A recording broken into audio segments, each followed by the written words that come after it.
West Virginia wants to make it a hate crime to allow minors near trans people.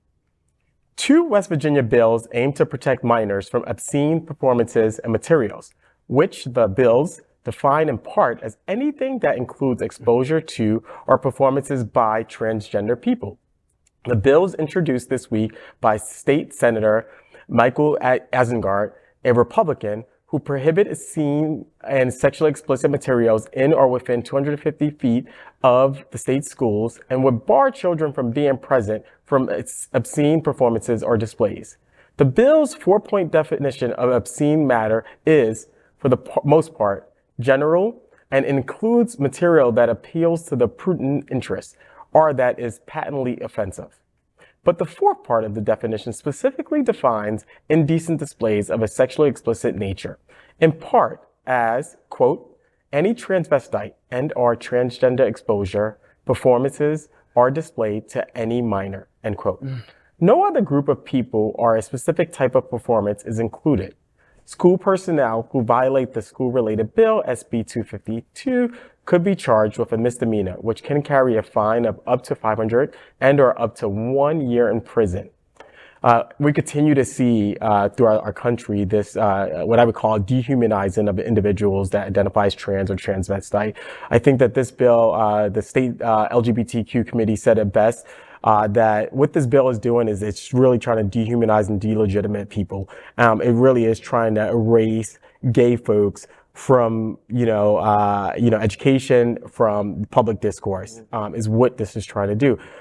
Increasingly, what I think that we need to do, and I'm big into advocacy, right? I'm big into, we hear this is happening. So how do we use Republican language to combat what they're doing, right? So we talked a little bit in one newscast about, the First Amendment and the contradiction that Republicans have. To me, I think, trans performances, this is an issue of economics as well, right? So, Republicans, conservatives who believes in hands-on economic Pareto efficiencies are now stating we don't want, people around track performances and transgender performances. To me, I believe we have to use the economic argument here to say this is an economic matter as well as a human rights matter, right? I can't believe that you're interfering with economics. And so I just continue to see that we're having these challenges with this conservative movement to just rid places and particular educational systems of gay people. And it's a shame. Well, basically, this confirms that West Virginia is indeed the Arkansas of the Eastern time zone. Meanwhile, these same minors are living in a state with the 4th highest poverty rate, the 2nd highest teen pregnancy rate, and a ranking of 45th in education. But by all means, protect the children from drag queens. Here's what we're watching, and this is not my line. Blatantly stolen, but it's perfect.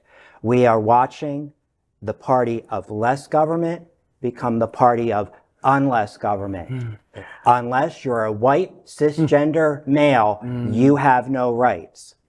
Oh, at evangelical. Yeah. Well, that's the thing. The Republican Party, as it exists today, is not a conservative party. No. They are evangelical activists. Theocratics. Theocratic, yes. It is not anything to do with conservative. They don't care about fiscal conservatism. They don't care about small government. They don't care about individual rights. They are becoming theocratic authoritarians, actually. Like, it's terrible. It's fascist. I know that's a buzzword, gets thrown around, but it's true. And it's funny, too, because I have family in New England who are Republicans. And New England Republicans are so different than the Republicans down here because they're more the traditional Republicans that, they all know I'm gay. They love it. Like that, they're like, oh, when are you going to bring a boyfriend up to meet us all? But it's a very small town. You take care of yourselves. The government's not supposed to be there to do it. You help your neighbor. You don't ask for somebody. And I understand that. Like, I get that kind of Republican, even though it's very different than me. But these other people we've got Matt Gaetz, who had his ex-girlfriend's underage son picking up girls for him. Right. And you want to talk about, he's calling gays groomers when he was literally grooming. Hypocrisy and gaslighting. Yeah. There's actually new gay allegations on him. It wouldn't surprise me. We do not want to. We do not want, and we don't want that person. And then I agree. I'm just saying. I don't think we got Peter Thiel, okay? But then you get the one person, gay person they do embrace, who is George Santos, who, if that's his real name, because who knows what's real life with that Is guy. he even gay? Like, I'm not even sure. He was married to a woman. Right. So he says today. He was married to a woman. He did finally admit to doing drag in Brazil. Drag queen doesn't have to be gay. No, but they don't know his real name. They don't know what schools he went to because everything's been a lie. They don't know business he's worked for. It's all been a lie. But they're embracing him and saying they support him. And I'm like, and I go back to party of unless government. Right. We're going to slap down drag queens unless they're one of us. So, did you enjoy the show? I know you did. So make sure to click subscribe so you won't miss any of the events, news, or interviews right here on the Faye What Show. Ring the bell at the bottom of the screen, right there, so you'll be alerted every time we're live. You can also click on the Happening Out Television Network logo so you can see all of the shows on the most diverse LGBTQ+ media network. Find out just what we're doing to bring the L and the G together right here on the Faye What Show. Get the week started with me.